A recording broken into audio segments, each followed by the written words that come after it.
the community around shared topics of interest and passion. And this fall, this is our first conversation.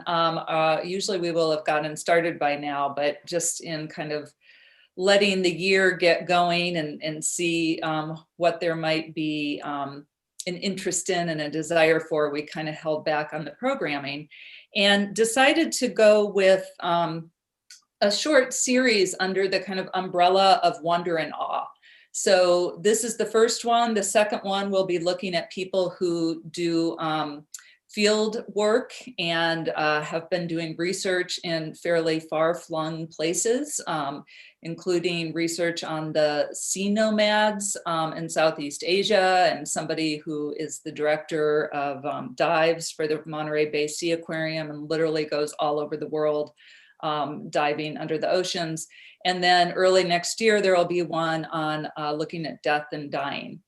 So with this first one, we are diving in, if I can keep going with that word and that metaphor, around labor. And I want to explain a little bit where this came from. So I've been aware of Christopher Rashim McMillan's work for a little while, and we'll introduce everybody here. But I know that Chris is both in dance and has a background in religious studies, and I was so intrigued by that. And I emailed him and I just said, hey, what do you think about talking about something about wonder and awe? And he wrote back immediately, like in all caps, like, yeah. And there may have been more to it than that, but it was like, yeah. And his work, as you'll hear later at the moment, is looking particularly around sacredness of labor. And so then we started down this route of labor and who did we want to involve? So here we are with our three speakers tonight. So in the order that we're actually going to start speaking in, David Borger-German is the executive pastor at the Sanctuary Community Church here in Iowa City. And Christy Nabhan-Warren is in the departments of religious studies and also gender, women, and sexuality studies. And Christopher is in both gender, women, sexuality studies and dance. Have I forgot? I'll let you guys, if I forgot anything, you fill in, okay? So, we're gonna chat for a while with some questions that we came up with, and then we will have some time for question and answers. So as we think about ways that we have lost as a culture this kind of sense of any wonder around our own labor, and many of us are kind of hampered more by labor than in a place of wonder around it. We want to each of us start with a moment of wonder or awe that we have experienced to kind of serve as an anchor point for what we even mean by these words, and then to reflect on these concepts with regards to labor, both from your own work and or your own research. And David, if you could get us started, that'd be great. Great. Well, thank you so much, Jennifer. And it's a delight to be with all of you, being the operative word on Zoom. It works a lot. So thank you. I want to begin with a story from nature. My wife and I visited Sequoia National Park in June of 2019, which feels like 2 decades ago at this point. We experienced many, many delightful moments on that trip, but one of the most memorable was on a less traveled trail. We hiked and we came across a group of giant sequoias called the Founders Group. The Founders Group is dedicated to those who helped found the park, that's its name. And it consists of 6 giant sequoias growing fairly close together in a sort of circle. And I don't know what it was exactly about this group of trees. Maybe it was the way they're kind of congregated all together. Maybe it was the way the sunlight was cascading through the upper canopy. Maybe it was the silence on the path on which Allie and I were the only hikers. But as we approached this small grove, I felt my body freeze, not in fear, but in awe. And it was though my body sensed something quite awesome. It was not behaving in the regular way. I had to consciously take breaths. Otherwise, I don't know that I would breathe. And then I felt like I couldn't walk unless I effortfully engaged my legs, willing each step closer to the trees. It was an incredible place to behold. It was a holy place, and I was awestruck. So as we're exploring tonight, the connection between awe and labor and movement, I wanted to share this story because I wanted to first draw attention to our bodies and the feelings we experience that affect our bodies. I tend to associate the feeling of awe in our bodies with a sort of quiet stillness. And so it strikes me as a fun tension to explore and how we consider ties to labor and action and work. Um, so I am a pastor of a non-denominational Christian church called Sanctuary, and we're sort of a strange hybrid of liberal progressive values wrapped in the cool casual style of contemporary American Christianity.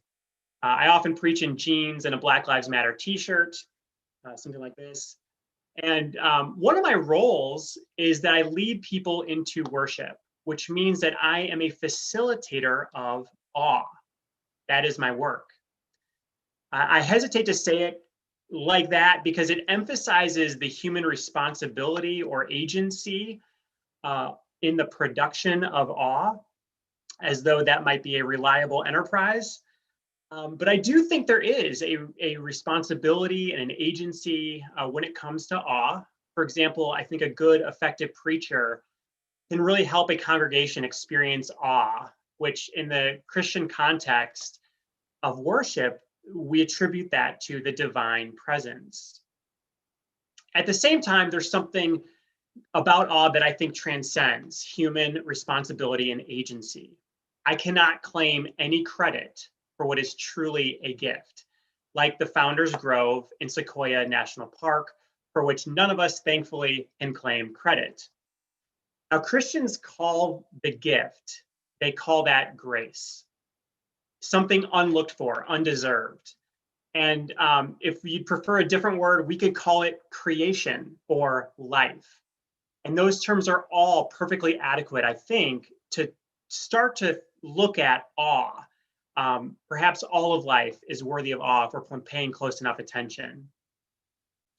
So when I think about my work, though, I guess I want to offer attention as we start to unfold this conversation in thinking about awe, specifically in the context of Christian worship.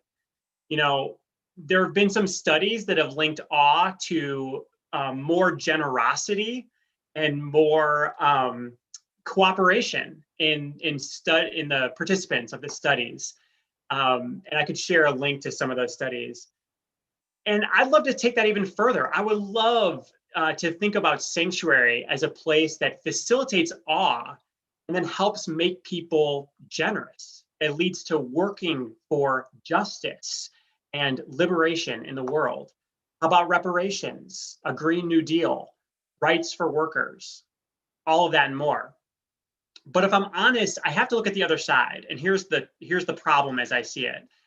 There are literally thousands of white American Christian congregations, and that's my context, so I'll just speak from what I know, who will gather this Sunday in worship, and they will enter into an experience of awe. They will ascribe the divine presence to that feeling of awe. And then they will likely pray for divine blessing on President Trump. Later on that day, they might go work for the reelection of the president and work for things that I would say oppose justice, that oppose the rights of workers, that oppose the things that I would define as part of my own religious tradition. So I guess I just want to name that tension as part of our exercise tonight, this conversation. And maybe it's as much of a confession that I find it troubling to be a part of a tradition, all of which are under the umbrella of Christianity, of worship, of awe, but could be moved to work so differently in the world. So I just want to end by going back to that Sequoia moment. I'm at that founders group in Sequoia, and that moment, it really helped me a lot. I found myself standing still and immobilized in the presence of giants, and it did something in me. That immobility actually contributed to my mobility. I came home refreshed, re-energized, ready again to recommit myself to the ongoing work for justice. So I'll leave it there. Thank you, David. I really appreciate you bringing up that tension, which I know we're going to get into more, and also the sense of this having different meanings for different people, and then the way that it can be generative. And it's part of my desire to do this series was that when I think like, well, what does the world need right now? I'm like, more wonder and awe.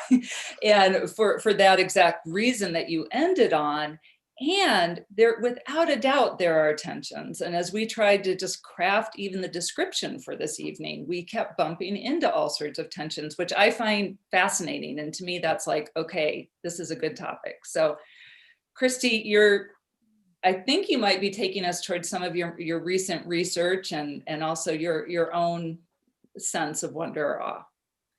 Yeah, no, thanks so much. Thanks for having us here tonight. Thanks for everyone for tuning in. I really love how David got us started. And just a little side note, when the four of us met about a month ago, I guess, to kind of talk about what we would be talking about, we all realized, well, Christopher and I realized that at one point we were very interested in the ministry. I never quite got there, but I think that's something that connects the three of us. I am not a pastor, but I am someone who aspired to be, who ended up becoming a scholar of religion. There's a lot of reasons for that. So yeah, so I'm going to take the tactic of, I'm going to talk about the grotesque a little bit. I'm going to talk a little bit about the grotesque and how that can be a point of awe and wonder. I'm an anthropologist of religion. In all of my work, I've been really drawn to, I've been thinking about why, but I've been drawn to getting down in the dirt, crawling around in faith courses that my interlocutors make, trying to understand why they crawl through the dirt to get an understanding of Jesus's trials, for example. I've mostly worked with Christian Latinos and white Christian Americans in my research. So I'm an outsider to their religious worlds, but I try to be really empathetic. One of the ways that I try to be empathetic is getting dirty. And a recent moment, Jen asked us to talk a little bit about a recent moment of awe and wonder, was a research that I conducted over the last several years for a forthcoming book, where I immersed myself in a couple meatpacking plants in Iowa. I wanted to understand the intersectionalities of migration, the new migrations we're seeing in our state, the new migrations of refugees, individuals from the Northern Triangle. And I also want to understand how the intersections of work, migration, and religion played together. And it was one of my priest friends who said, I really think you need to go inside of one of the packing plants, because a lot of my interlocutors have been talking, work at Tyson and some of the other many packing plants in our state. And so my moment of awe and wonder, I'll never forget, I wasn't able to take a picture because I wasn't allowed to take photographs during the field work. But when I was in the Tyson Columbus Junction plant, I was suited up. I had the white frock. I had my hard hat, helmet. I had kind of pre-PPE stuff. It wasn't quite the PPEs that we're talking about now, protective gear with the shields, but I had a version of that with a net on my hair and things like that. I remember seeing what I later learned to be, and talked with her, an African refugee from the DNC, had a saw, and she was sawing through the body of, a 2,000-pound sow. And it might not sound like that would be a moment of awe and wonder, but there were a lot of sights and sounds. There was blood, there was flesh, there was noise. And I came to this place to understand better the hard work that these men and women are doing for the rest of us and what they go through. And I remember thinking, I remember feeling thrilled. I had this sense of thrill, and I couldn't move. And in a way, what David was describing in the sequoia forest, not being able to move his body. I was stuck. I couldn't move. I was just transfixed watching this woman. And it almost felt like a holy moment. Here I was in a place that one could say is deeply profane. It's a place where 10,000 animals come to die a day. And I look at that and I critique that in the book. But if we bracket that and we look at the work that these men and women do, and the fact that all of the 100 or so men and women I interviewed over the past several years talked about how proud they are of the work that they do. They're proud that they come home covered in blood. They're proud that they are providing for their families. They didn't want me to feel sorry for them. And so I really had to think about it.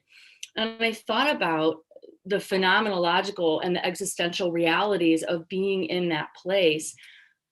And I do think that it was a holy moment. And I hadn't thought about it really until I really listened to David share that right now. But I felt like here's a woman who's providing for her family, a single mom. She's doing work that no one I know would ever do because we have white privilege. Here's a woman who's providing for her family. She's proud of the work that she does, and she's covered in blood and flesh. And so a recent moment for me of awe and wonder was being immersed in what we might normally think of as the grotesque. And part of unpacking the field work for me has been really reconciling. David brought up tensions, right? For me, the tensions have been reconciling the sacred, what I am interpreting as the sacredness of this place, and the blood sacrifice that occurs here. There's a lot of philosophers of religion who write about this, like René Girard is one, sort of the violence and the sacred of religion.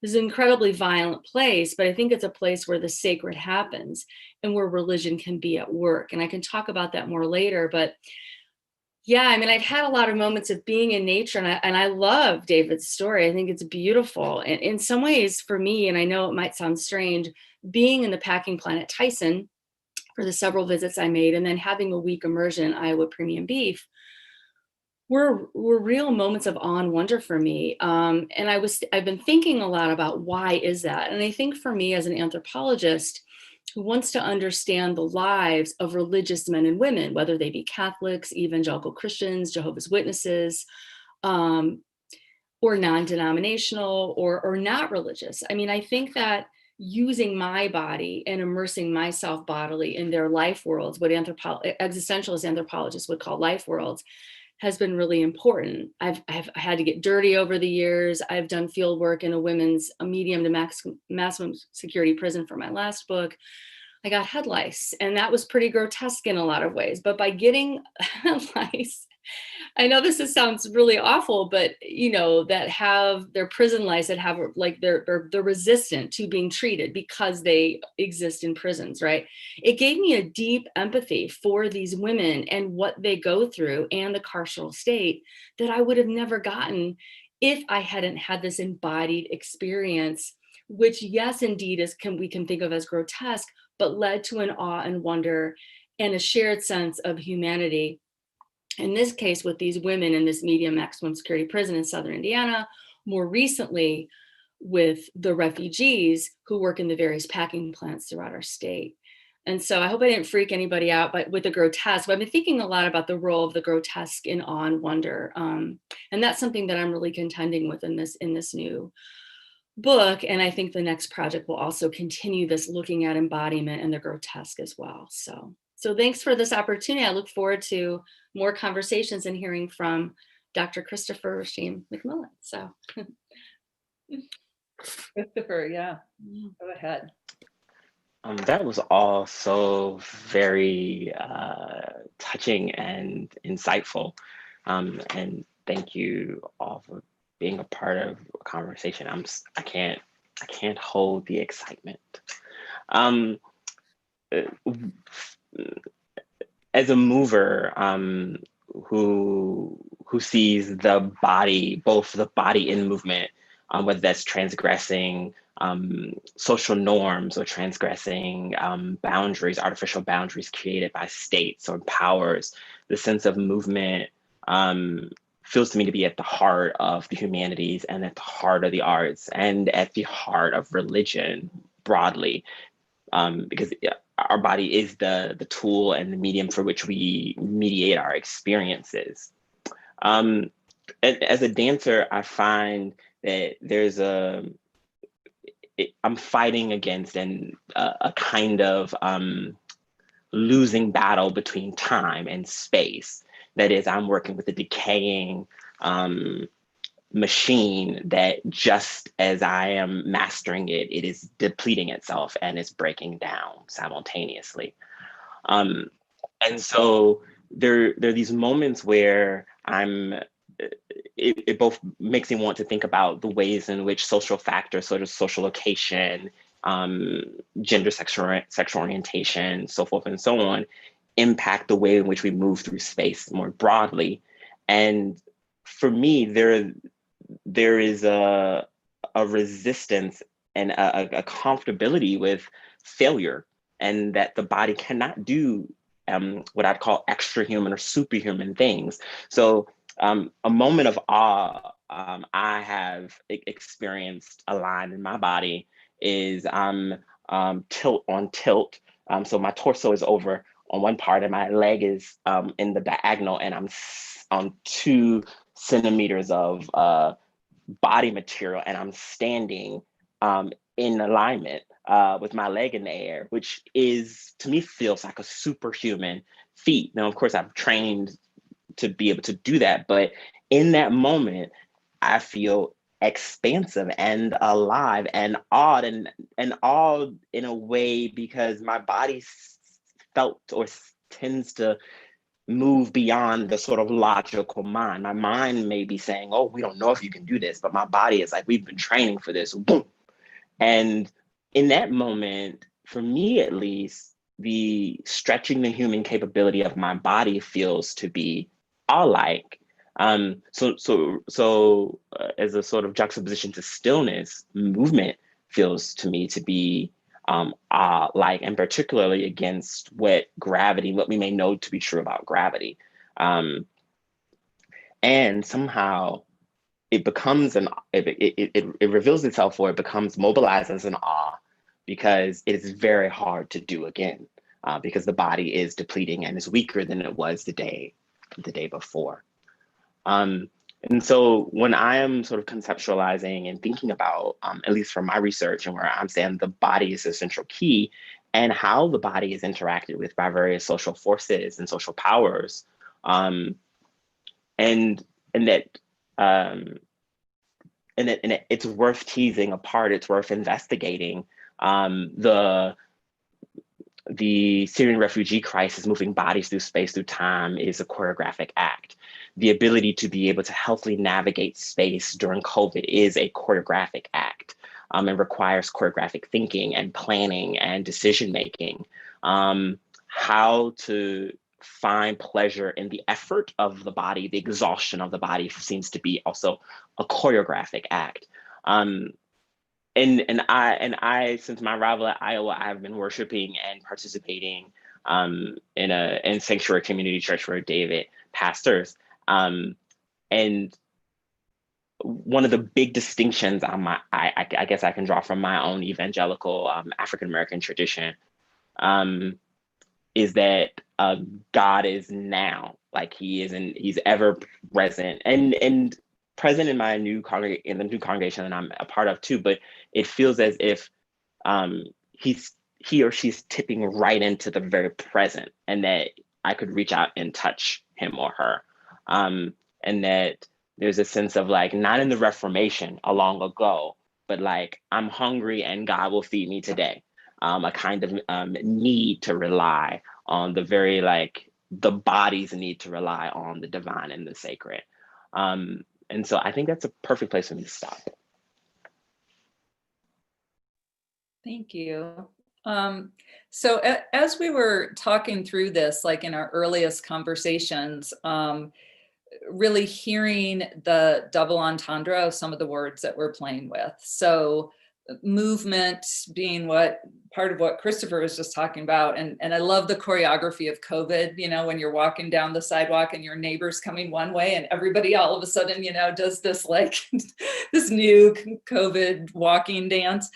But so movement, and then also the double entendre with labor and various kinds of laboring. And it's interesting because I've been working on this project about joy, and somebody who sent in a piece for the book works as an escort at a women's clinic.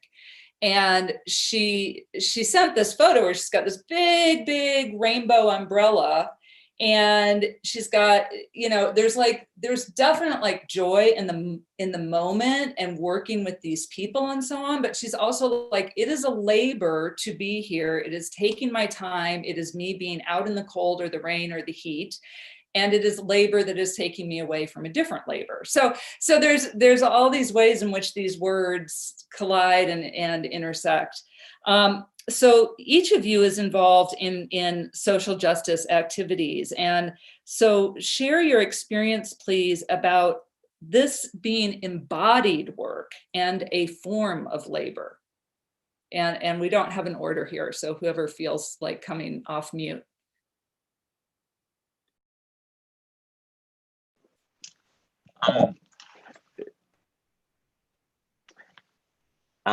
I think when bodies are on the line, in particularly, I think most around queerness and sort of hate crimes and or Black Lives Matters, that the immediacy of what's happening feels that it is life and death. Like these aren't sort of cute academic treaties that we can write silently. Is that because people's lives are on the line, because it's so serious, it requires a kind of embodiment and a kind of presence. I think I choose presence over embodiment, a kind of presence and attention to resistance, and that the very body must resist kinds of social oppressions. And so to put one's body on the line, both metaphorically and in a dance sort of way, is to really is to use what I consider a very primal, guttural and sophisticated tool to resist oppression. And that when your body's on the line and other bodies are on the line, it's a corporal body on the line, and it becomes less about a singular body and much more about a body or a movement's body or a body of a movement, so to speak. And so, and in my work, I feel often I'm trying to convince people to attend to the body, to attend to the actual phenomenological lived experience of the body.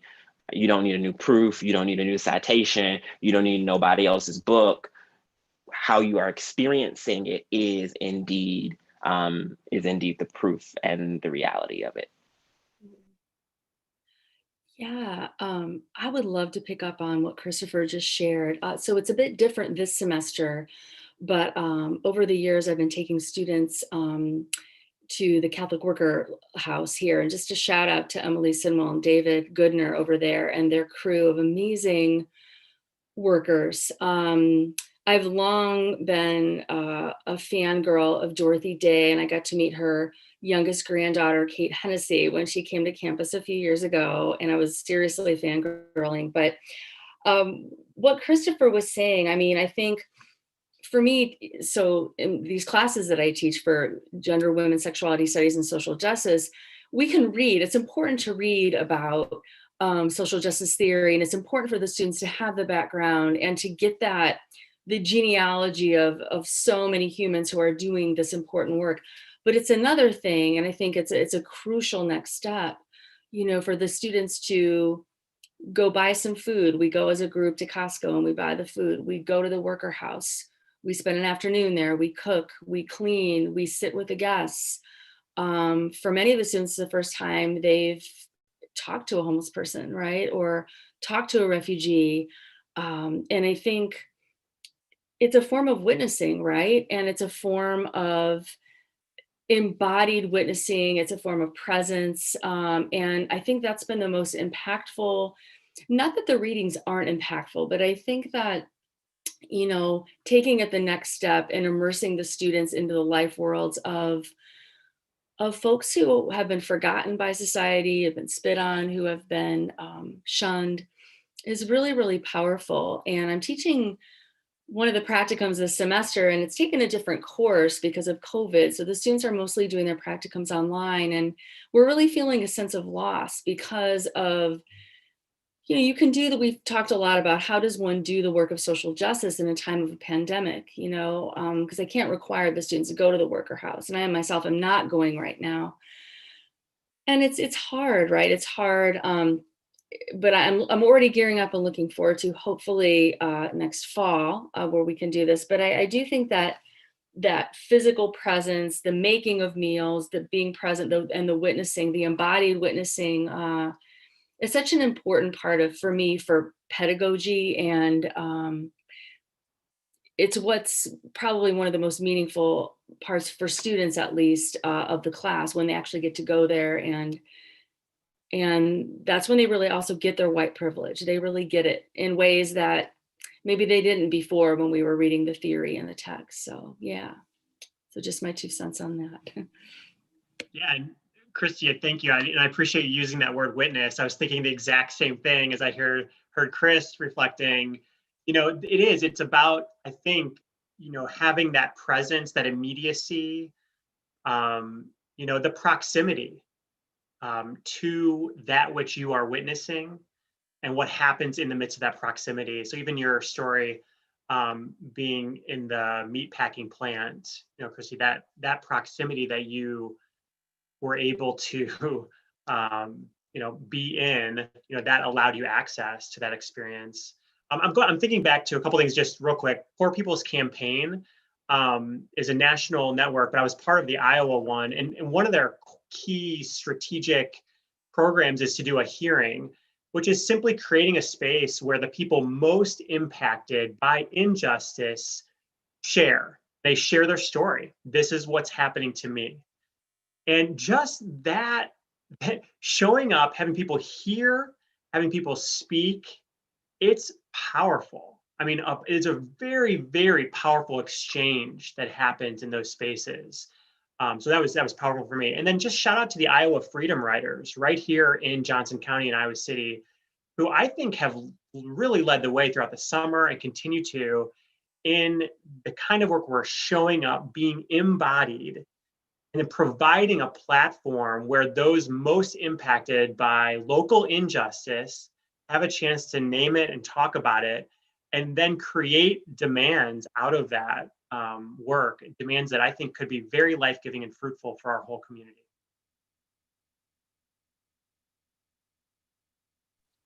So we have one other question that we sort of decided on as a group, and then if folks are here and they want to start dropping questions into the Q&A, please feel free.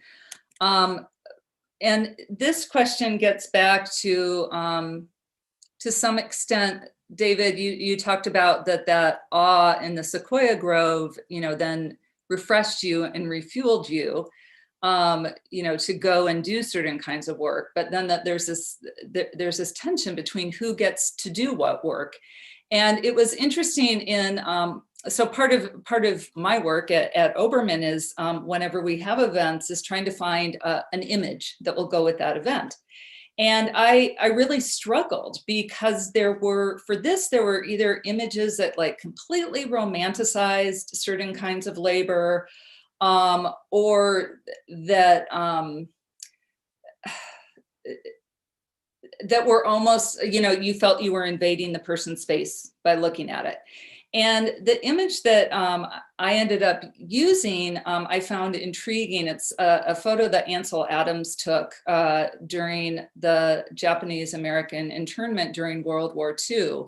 And it's taken from afar. I'm not quite sure how he took it. I doubt there was like a drone involved, but and it's people working in these fields in California, and in the background are just the classic California mountains, and it's gorgeous.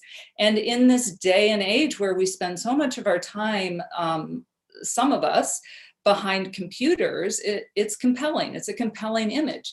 And then you think about who is in that image, and it shifts the entire thing. So it points to this way in which some of us are involved in forms of very physically taxing labor to maintain a common norm for the rest of us. And this has been especially pertinent and apparent during COVID. So if you could reflect on this tension between these very real pleasures and wonder of this embodied labor, and then the ways in which there is also this imbalance. And again, anybody who wants to jump in and go first.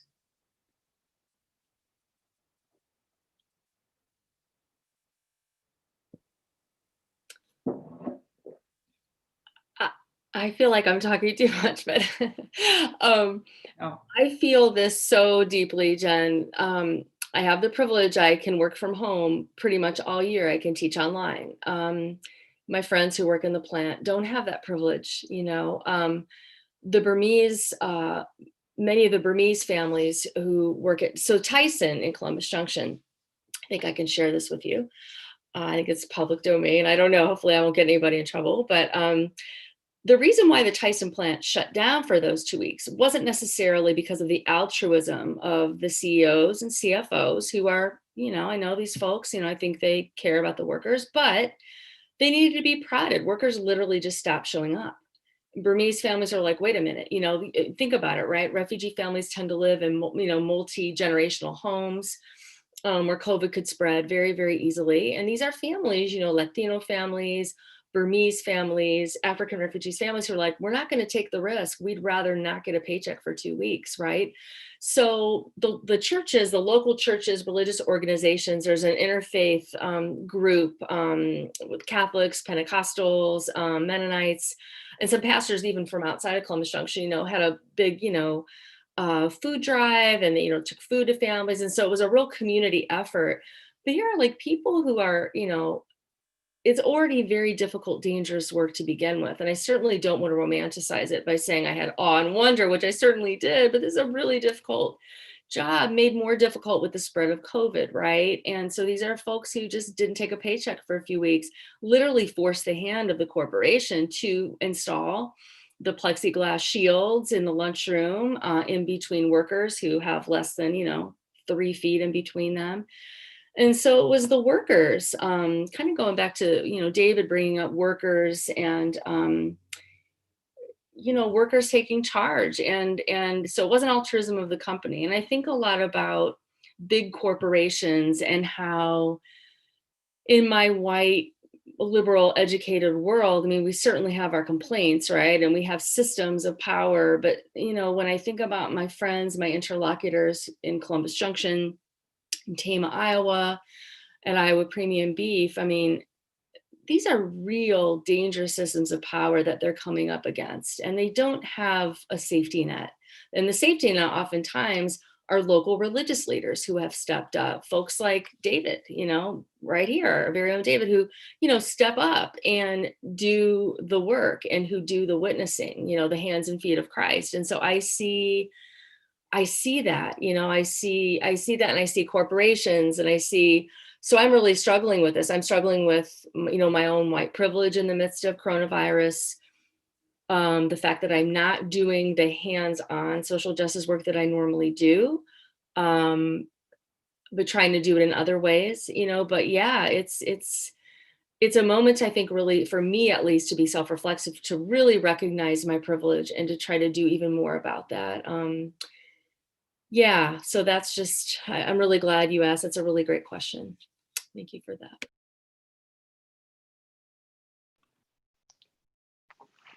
I think what I'm first drawn to is less of the labor and more of the bodies that are occupying the labor, and the race and the genders of those particular bodies.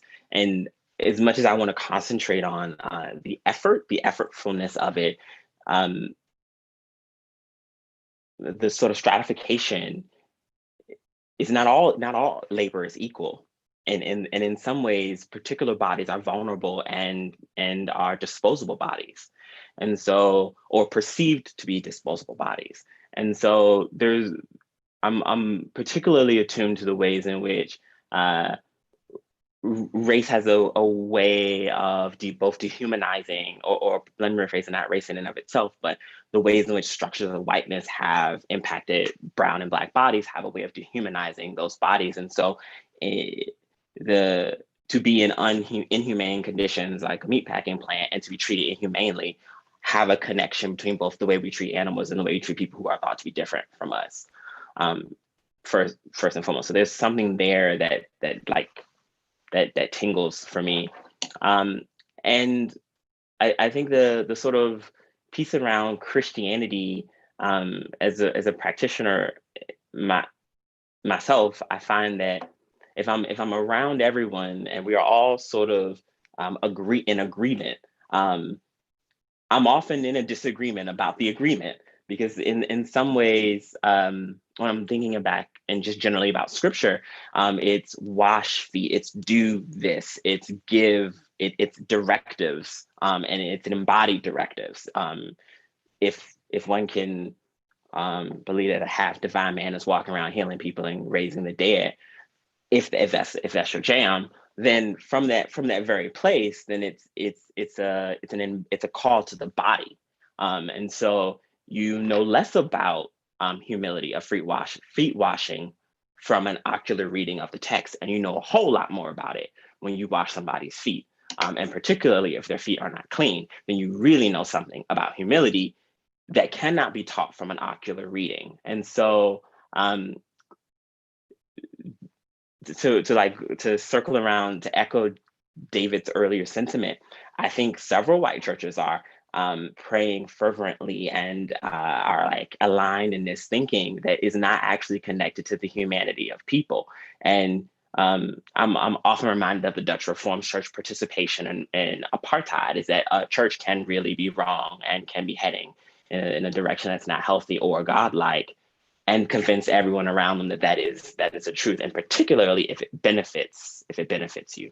So for me, I'm often trying to struggle with, like, how does my male privilege benefit me? How does my educational privilege benefit me and create stratifications between me and other people? And it's a hard and difficult pill to swallow for me. Oh, yes to both of those, Christy and Chris. Again, yeah, I actually don't know that I have a ton more to add to this, but I just want to give another shout out to another organization locally. That's the Center for Worker Justice, that has been working tirelessly to highlight some of the tensions around labor, and who's doing what and why. And one of the programs they actually enacted right at the beginning of the pandemic, when federal stimulus checks were sent out, there were a number of local people here, our neighbors, who were not eligible to receive those checks.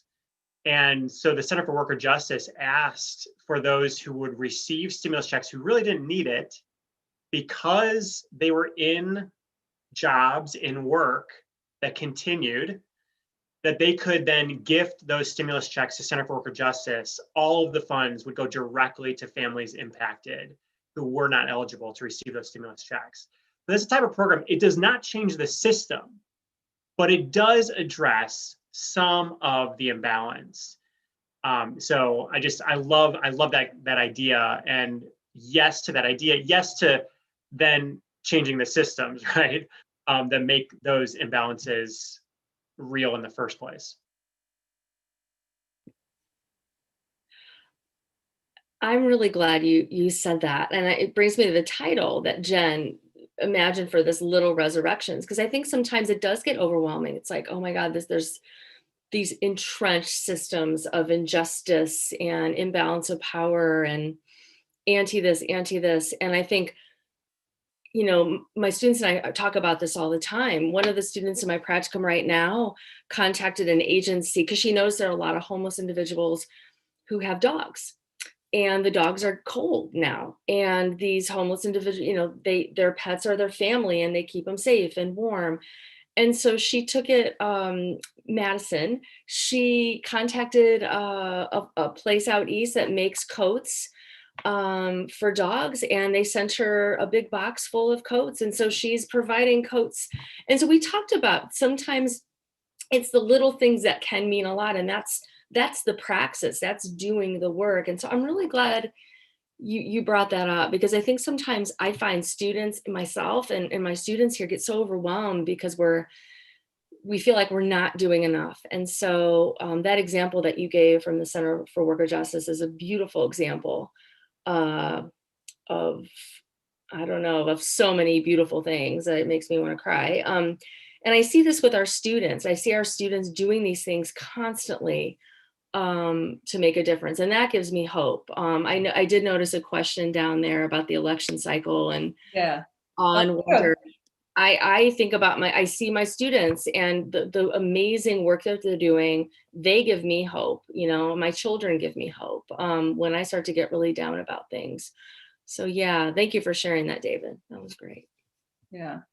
And I have to admit, I'm sorry, I haven't led on this webinar platform before, so I don't know if beyond the four of us, if everybody can see the Q&A, but Brett Cloyd asks, says, great talk, thank you. I've been thinking about the concluding general election, which has felt more awful than full of awe.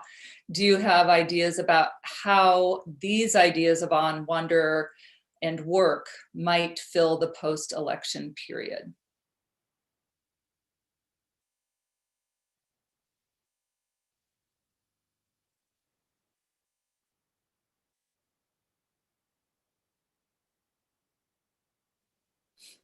I do, but it's not so hopeful. It's more sterny than anything. We need Is that. that there? We need that, Chris. Keep going. Yes. Thank you, David. I love a good amen. Um, is that certain bodies cannot turn from it, right? Like there are certain particular bodies that will not be okay. There are people who will not actually be okay and who will not get a rest from it, who will encounter oppression every day. And so there's a hope. I think there's a hope that we can stand. Well, we are invited. We can find ourselves invited to stand by people who cannot turn away from racism as it rages forward, despite whatever will happen in the days to come. And we cannot turn away from the violence against women, despite what will come, what may or may not happen in the future. Is that certain bodies do not get rest. That is an ongoing struggle. And having said that, I think the arc of the universe bends towards justice. I really do. And even if I won't see it in my lifetime, and even if I thought I was going to see it, and all of a sudden we rewind and went back 30 years ago, I still believe that we will see it because that we're pushed towards inclusion rather than exclusion. I want to pick up on that real quick, and just because the first half of that quote, Chris, from Dr. King, you know, the moral arc of the universe is long. And I kind of want to just end the quote right there for just a moment. You know, the moral arc of the universe is long. And so what that means is that we can expect to work. We can expect that it will be long. And so no matter what happens this election cycle, you know, let's commit again to the work. Now, having said that, we have to find ways to take care of ourselves, to find joy despite all the facts, as Wendell Berry says, to take moments for awe and wonder, you know, and find places to be re-energized. That has to be part of our practice, and find good people we can do it with. But it's long. Are there other questions that people want to drop into the Q&A? And also, if any of you have questions for each other that have arisen during the past 45 minutes. Well, so I have a question for, I guess, both of you, but Chris used the word training, and I would love to hear each of you reflect on that a little bit, like training for, and I'm just intrigued, like, could there be a training for awe? Can we train ourselves into awe? I mean, we know we can train ourselves into body and work and labor, but what about awe and work? What do you think?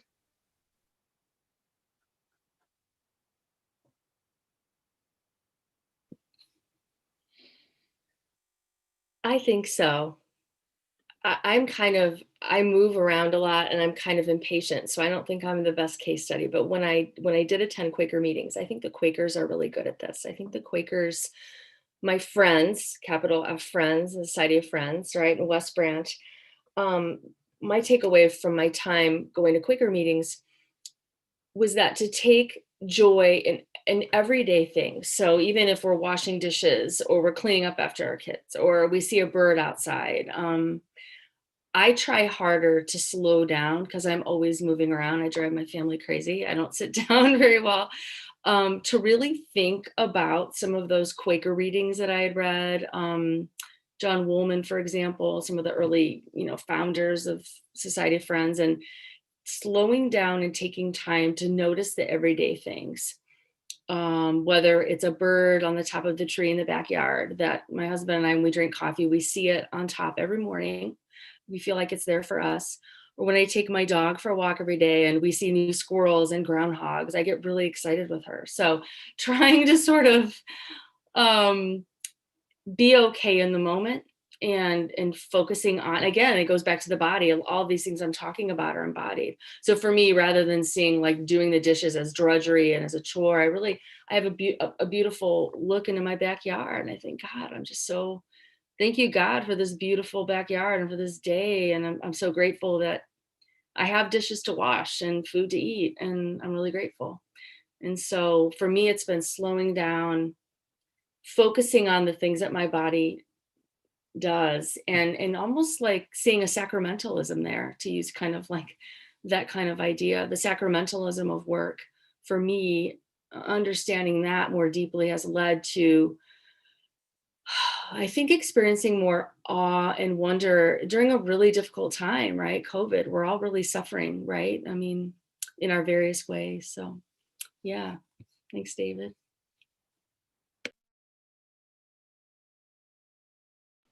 Thanks, David. I think when I think about training, and for my particular location, it's for efficiency and ease. It's to make doing very difficult things easier. And they seem like they're easier, but they're not easier. I have just improved. And so generally for the first year dance students, I'm like a terror. They think I'm the worst. And they think I'm the worst is because I teach a very hard technical practice. And then in their senior year, they're like, we're bored in your class. And I'm like, actually, the class is hard. You have gotten better. That is why you are bored. It's not because I'm a boring teacher. And so I think it's to make the very difficult things easier. And so I think I have conversations like this with my partner a lot, who's a very hardworking dude. And I think there's a sense to borrow from the darkness of tomorrow in preparation, like to brace for the darkness and miss the opportunities or like the God sparks of today. And for me, at least, darkness is coming in some form, in some way, no matter what. But if I have a rose right now, I'm gonna have this rose. No one ever, when they was about to meet the creators or whoever they worship or don't worship, thought, damn, I shouldn't have had that cupcake. No one is ever regretting that those joys in the end. They're like, I should have been with my kids more. I should have, but I say, eat the fucking cupcake. And let darkness worry about darkness tomorrow. My turn to say amen. Love it. That's awesome. Well, we don't have any other questions in our little box over here, and we are at the hour pretty much. So thank you so much, all three of you. It was really delightful, wonderful to hear from you, and I appreciate you kicking off this series. Thanks So so much. yeah, thanks so much. Bye, Thank you. Thank you, everyone. Thank you. Thank y'all. Y'all are amazing. You are. Bye.